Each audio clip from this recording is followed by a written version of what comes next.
Sir speaker sir, మీరంటే మర్యాద ఉంది సార్, మీరంటే గౌరవం ఉంది సార్. కానీ తమరు కూడా సార్, మా పార్టీ టికెట్ మీద గెలిచిన ఎమ్మెల్యే ఆ పార్టీ టికెట్ మీద ఎంపీకి పోటీ చేస్తే ఆయన నాడ కూర్చోబెడితే సార్ స్పీకర్ సార్, నిజంగా సార్ మీకు దయచేసి మా ప్రార్థన, దయచేసి మా ప్రార్థన సార్. ఐఎమ్ అపీలింగ్ టు నా మాట మొత్తం వినండి సార్. నా అపీల్ సార్. మీరు నిర్ణయం తీసుకున్నారు, తప్పకుండా దాంట్లో మాకేం విభేదం లేదు సార్. మీరంటే సంపూర్ణమైన గౌరవం ఉంది.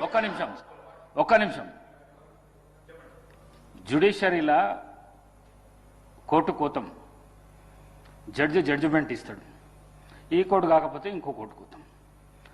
జడ్జిమెంట్ నువ్వు మొత్తం చదవకుండానే ఎన్నో అభియోగాలు చేసినావు, అయినా నేను మీడియా ముందుకు రాలేదు. ఈ విషయంలో కూడా నువ్వు జడ్జిమెంట్ చదివినాక నాతో మాట్లాడితే నేను దానికి జవాబిస్తాను.